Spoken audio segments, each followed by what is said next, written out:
আসসালামু আলাইকুম, আমন্ত্রণ জানাচ্ছি নিউজ আপডেটে। সঙ্গে আছি আমি ইমতিয়াজ আহমেদ। শুরুতেই সংবাদ শিরোনাম। দুর্গাপূজায় ইলিশ চাইছে ভারত, বাংলাদেশের সিদ্ধান্ত কি? সকল আয়নাঘর বন্ধ করে দেওয়ার ঘোষণা দিয়েছেন ডক্টর মোহাম্মদ ইউনূস। এবার বিস্তারিত। জাতির উদ্দেশ্যে ভাষণে প্রধান উপদেষ্টা ডক্টর মোহাম্মদ ইউনূস বলেন, তারা সংস্কার চান। সংস্কারের মাধ্যমে জাতি হিসেবে নতুনভাবে যাত্রা শুরু করতে চান। আর সংস্কার করার প্রাথমিক পদক্ষেপ হিসেবে প্রাথমিকভাবে 6টি কমিশন গঠন করার সিদ্ধান্ত নেওয়া হয়েছে। এসব কমিশনের কাজ পরিচালনার জন্য বিষয়ভিত্তিক অভিজ্ঞতা বিবেচনা করে 6 জন বিশিষ্ট নাগরিককে কমিশনগুলো পরিচালনা করার দায়িত্ব দেওয়া হয়েছে। বুধবার সন্ধ্যায় জাতির উদ্দেশ্যে ভাষণ দেন প্রধান উপদেষ্টা। ভাষণে তিনি জানান, নির্বাচন ব্যবস্থা সংস্কার কমিশনের প্রধান হিসেবে দায়িত্ব পালন করবেন বদিউল আলম মজুমদার।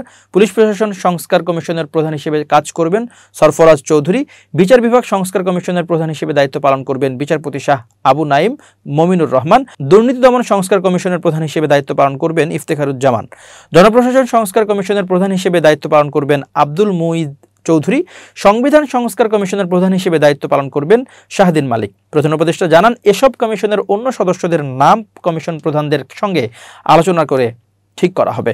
কমিশনগুলোর আলোচনা ও পরামর্শ সভায় উপদেষ্টা পরিষদের সদস্য, ছাত্র, শ্রমিক, জনতা, আন্দোলনের প্রতিনিধি, নাগরিক সমাজ ও রাজনৈতিক দলের প্রতিনিধিরা উপস্থিত থাকবেন। পূর্ণাঙ্গভাবে গঠিত হওয়ার পর কমিশন আগামী 1 অক্টোবর থেকে আনুষ্ঠানিকভাবে কাজ শুরু করতে পারে বলে আশা প্রকাশ করেন প্রধান উপদেষ্টা। তিনি বলেন, এটি পরবর্তী 3 মাসের মধ্যে সম্পন্ন হবে বলে ধারণা করেছেন।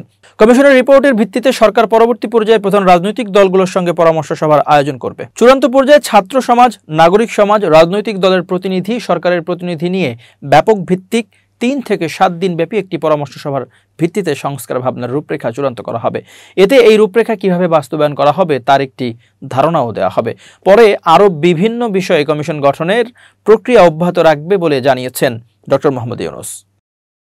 ভারতের সঙ্গে বন্ধুত্বের সম্পর্ক চায় বলে যে ঘোষণা দিয়েছেন জামাত ইসলামের আমির শফিকুর রহমান, তা দিল্লির নজরে এসেছে এবং দেশটির পররাষ্ট্র মন্ত্রণালয় আশা করছে যে ভবিষ্যতে এ নিয়ে আরও আলাপ আলোচনা হতে পারে। ভারতের পররাষ্ট্রমন্ত্রীর মুখপাত্র রণধীর জয়সওয়াল শুক্রবার দিল্লিতে মন্ত্রণালয়ের সাপ্তাহিক ব্রিফিংয়ে সাংবাদিকদের প্রশ্নের জবাবে এই মন্তব্য করেছেন।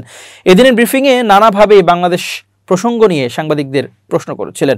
এগুলোর মধ্যে যেমন ছিল জামাত ইসলামের উপর থেকে নিষেধাজ্ঞা প্রত্যাহার, তেমনই ছিল সাম্প্রতিক বন্যার দায় কার তা নিয়ে বাংলাদেশের একাংশ থেকে ভারতের দিকে অভিযোগের আঙুল তোলা এবং বাংলাদেশে ভারতীয় প্রকল্পগুলির ভবিষ্যৎ সহ নানা বিষয়।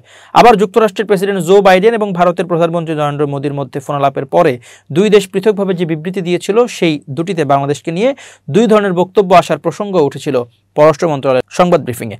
জামাত ইসলামীকে নিষিদ্ধ ঘোষণা করে 1 আগস্ট যে প্রজ্ঞাপন জারি করেছিল শেখ হাসিনা সরকার, তা 28 আগস্ট প্রত্যাহার করেছে বাংলাদেশের অন্তর্বর্তীকালীন সরকার। এরপর বাংলাদেশের সংবাদ মাধ্যমগুলোর সঙ্গে মতবিনিময় করতে গিয়ে জামায়াতের আমির শফিকুর রহমান বলেছিলেন যে ভারতের সঙ্গে সুসম্পর্ক গড়ে তুলতে তাদের দল আগ্রহী, কিন্তু এখন যখন তারা ভারতের সঙ্গে সম্পর্কের উন্নতি চায়, এ নিয়ে ভারত সরকারের অবস্থান কি?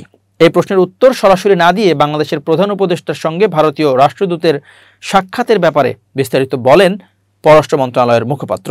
প্রধান উপদেষ্টা ও ভারতীয় রাষ্ট্রদূতের মধ্যে দ্বিপক্ষীয় সম্পর্ক নিয়ে আলোচনা, বাংলাদেশে হিন্দু এবং সংখ্যালঘুদের সুরক্ষা দেওয়া, সাম্প্রতিক বন্যা ইত্যাদি বিষয় উল্লেখ করে জয়সওয়াল মূল প্রশ্নের জবাব 1 লাইনে সেরে দেন।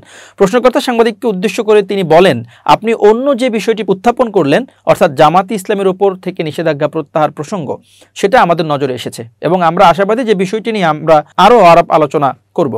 এই মন্তব্য নিয়ে ভারতের পররাষ্ট্র মন্ত্রণালয়ের মুখপাত্র রণধীর জয়সওয়ালকে এক সাংবাদিক প্রশ্ন করেন, জামাত ইসলামের দিকে অভিযোগ ওঠে যে সেখানে তারা ভারত বিরোধী মনোভাবকে প্ররোচনা দেয়। তারেক রহমান গণ-অভ্যুত্থানের পরিকল্পনাকারী, অর্থাৎ জুলাইয়ের গণ-অভ্যুত্থানের পরিকল্পনাকারী হিসেবে রয়েছেন তারেক রহমান। তারেক রহমান 20 জুলাই নিজে আমাকে কল দিয়ে বলেছে আন্দোলন কি শেষ হয়ে গেছে, এমনই মন্তব্য করেছেন গণ অধিকার পরিষদের মোহাম্মদ তারেক। আমি উত্তরে বললাম, না, শেষ হয়নি। এই যে খবর বেরোচ্ছে আন্দোলন স্থগিত, সরকার দাবি মেনে নিয়েছে। আমি উত্তরে বললাম, আন্দোলন স্থগিত হয়নি। ফেস দ্য পিপলে এক সাক্ষাতে গণ অধিকার পরিষদের মোহাম্মদ তারেক বলেন, 19 জুলাইয়ের পর থেকে আন্দোলন পরিচালিত হয়েছে জনাব তারেক রহমানের নেতৃত্বে। হাসিনাকে রক্ষা করতেই আওয়ামী লীগের নিয়োগকৃত 3 সমন্বয়কারী হাসনাত আবদুল্লাহ, সার্জিস আলম, আইনমন্ত্রী, শিক্ষামন্ত্রী ও তথ্যমন্ত্রীর সাথে সাক্ষাৎ করে 8 দফা দাবি দেয়। আনিসুল হক সাক্ষাৎ শেষে মিডিয়ায় বলেছিল, ছাত্রদের 8 দফা যৌক্তিক, আমরা সেটা মেনে নিব। ছাত্রদের 5% কোটার যৌক্তিক দাবি মানার পক্ষে সরকার। হাসিনার মন্ত্রীদের মিথ্যা আশ্বাসে আন্দোলন প্রত্যাহার করে সার্জিস আলম বলেছিল, আমাদের আর কোনো কর্মসূচি নেই, আমরা ক্লাসে ফিরে যাব। 20 তারিখের পর বিভিন্ন ভার্সিটির ছাত্রদের কল করেছি, তোমরা আন্দোলনে আসো। তারা কেউ আসেনি। তারা মন্ত্রীদের সাথে 3 সমন্বয়কের বৈঠকের পরে আন্দোলন থেকে সরে গেছে। এরপর আন্দোলন পরিচালিত হয়েছে তারেক রহমানের পরিকল্পনায়। তার নির্দেশেই ঢাকা শহরকে 13টি সেক্টরে ভাগ করা হয়। কোন সেক্টর কারা নেতৃত্ব দিয়েছে সব আমাদের লিপিবদ্ধ আছে। আমাদের টার্গেট ছিল সরকারের যে কোনো একটা ইউনিটকে আত্মসমর্পণ করানো। নভেম্বরের চেষ্টায় বিজিবি ঢাকায় আত্মসমর্পণ করতে বাধ্য হয়। পরের দিন সারা দেশে 20টি স্থানে বিজিবি পুলিশ আত্মসমর্পণ করে। তারেক রহমান আমাকে বলেছিল কি পরিমাণ টাকা লাগতে পারে। আমি উত্তরে বলেছি, মনে করবেন 1 সাগর টাকা পানিতে ফেলে দিয়েছি, তবুও স্বৈরাচার হাসিনার পতন হোক। কোনো সমন্বয়কের 1 দফা দাবি ছিল না, জনগণ তাদের 1 দফা ঘোষণা দিতে বাধ্য করেছে। আজকে যে হাসনাত আব্দুল্লাহ বড় বড় কথা বলছে, তারা 20 তারিখ মন্ত্রীদের সাথে দেখা করে আন্দোলন প্রত্যাহার করে মাঠ ছেড়ে চলে গিয়েছিল।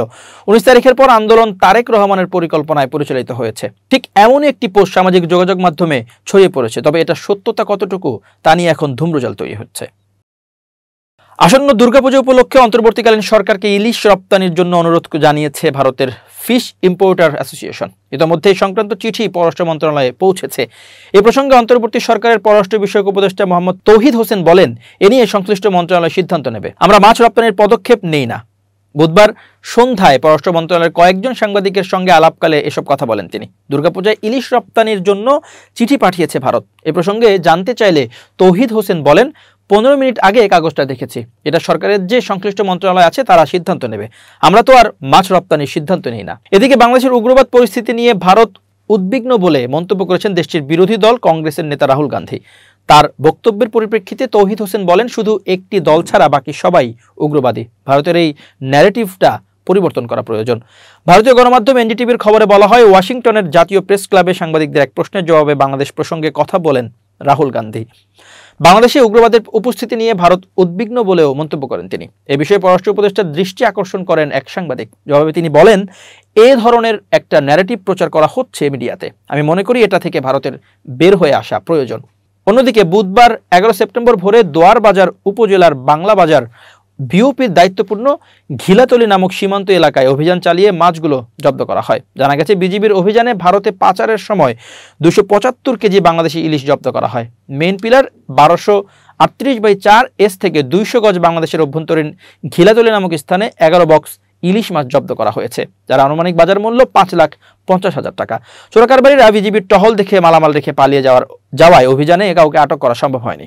বাংলাবাজার বিওপির বিশেষ টহল কমান্ডার সুবেদার মোহাম্মদ আব্দুল বাশার আজাদ ঢাকা পোস্টকে বলেন, গোপন তথ্যের ভিত্তিতে আমরা খবর পাই ঘিলাতলি এলাকায় ইলিশ পাচার হচ্ছে। সরকারের নির্দেশনা অনুযায়ী সীমান্তে নিরাপত্তা রক্ষা ও চোরাচালান প্রতিরোধে বিজিবির আভিযানিক কার্যক্রম ও গোয়েন্দা তৎপরতা অব্যাহত আছে। আমাদের অভিযানে 275 কেজি বাংলাদেশি ইলিশ মাছ জব্দ করা হয়েছে। ইলিশগুলো স্থানীয় কাস্টমসে জমা দেওয়া হবে। আইনশৃঙ্খলা পরিস্থিতির উন্নতির জন্য অন্তর্বর্তীকালীন সরকার দিনরাত পরিশ্রম করে যাচ্ছে উল্লেখ করে প্রধান উপদেষ্টা ডক্টর মোহাম্মদ ইউনূস বলেছেন, আয়নাঘরগুলো বন্ধ করে দেওয়া হয়েছে। সে সঙ্গে বের হয়ে আসছে ফ্যাসিস্ট হাসিনা সরকারের গুমের শিকার হওয়া ভাই বোনদের কষ্ট যন্ত্রণার কথা। বুধবার সন্ধ্যায় অন্তর্বর্তীকালীন সরকারের দায়িত্ব নেওয়ার 1 মাস পূর্তি উপলক্ষে জাতির উদ্দেশ্যে দেওয়া ভাষণে কথা বলেন প্রধান উপদেষ্টা। ডক্টর ইউনূস বলেন, সম্প্রতি আমরা বলপূর্বক গুম থেকে সব ব্যক্তির সুরক্ষার জন্য আন্তর্জাতিক কনভেনশন সনদে স্বাক্ষর করেছি। ফলে স্বৈরাচার দ্বারা প্রতিষ্ঠিত গুম সংস্কৃতির সমাপ্তির ঘটানোর জন্য আন্তর্জাতিকভাবে প্রতিজ্ঞাবদ্ধ হলাম। এছাড়া আমরা ফ্যাসিবাদী শাসনের 15 বছরে গুমের প্রতিটি ঘটনা তদন্ত করার জন্য পৃথক একটি কমিশন গঠন করছি। যেসব পরিবার তাদের নিখোঁজ পিতা, স্বামী, পুত্র ও ভাইদের পাওয়ার জন্য বছরের পর বছর ধরে যন্ত্রণার সঙ্গে অপেক্ষা করছেন, আমরা আপনাদের বেদনায় সমব্যথী। ডক্টর ইউনূস বলেন, যেসব ভাই বোন গত 16 বছরের বেদনা জানিয়ে তার প্রতিকার পাওয়ার জন্য আমার অফিস ও সচিবালয়ের অফিসসমূহের সামনে প্রতিদিন ঘেরাও কর্মসূচি দিয়ে আমাদের কাজকর্ম ব্যাহত করেছিলেন, তারা আমার আহ্বানে সাড়া দিয়ে ঘেরাও কর্মসূচি থেকে বিরত হয়েছেন বটে, তবে অন্যত্র আবার তারা তাদের কর্মসূচি দিয়ে যাতায়াতে ব্যাঘাত সৃষ্টি করছেন। আমি কথা দিচ্ছি, আপনাদের ন্যায্য আবেদনের কথা ভুলে যাব না। আমরা সব অন্যায়ের প্রতিকারের জন্য প্রতিশ্রুতিবদ্ধ। আমরা আমাদের দায়িত্বকালে যথাসম্ভব সব সমস্যার সমাধানের চেষ্টা করব। অনুরোধ করছি, আপনারা যাতায়াতে ব্যাঘাত সৃষ্টি থেকে বিরত থাকুন, যাতে আপনাদের প্রতি কৃতজ্ঞ থাকবে। ইতিপূর্বে দেশের মানুষকে গুম হওয়া থেকে রক্ষা করতে জাতিসংঘের গুম ও নির্যাতন বিরোধী আন্তর্জাতিক কনভেনশনে স্বাক্ষর করেছে বাংলাদেশ। বৃহস্পতিবার রাষ্ট্রীয় অতিথি ভবন যমুনায় অন্তর্বর্তী সরকারের উপদেষ্টা পরিষদের বৈঠকে প্রধান উপদেষ্টা ডক্টর মোহাম্মদ ইউনূস এই সনদে স্বাক্ষর করেন। এজন্য এক্স টুইট বার্তায় বাংলাদেশকে স্বাগত জানিয়েছে জাতিসংঘের গুম বিষয়ক কমিটি। প্রিয় দর্শক, শেষ করছেন নিউজ আপডেট। আজ এ পর্যন্তই। ভিন্ন খবর নিয়ে দেখা হবে আগামীকাল। নিজেকে আপডেট রাখতে সাবস্ক্রাইব করুন চ্যানেলটি। নিয়মিত লাইক, কমেন্ট ও শেয়ার করে ছড়িয়ে দিন সর্বত্র। সুস্থ থাকুন, নিরাপদে থাকুন। শুভেচ্ছা নিরন্তর।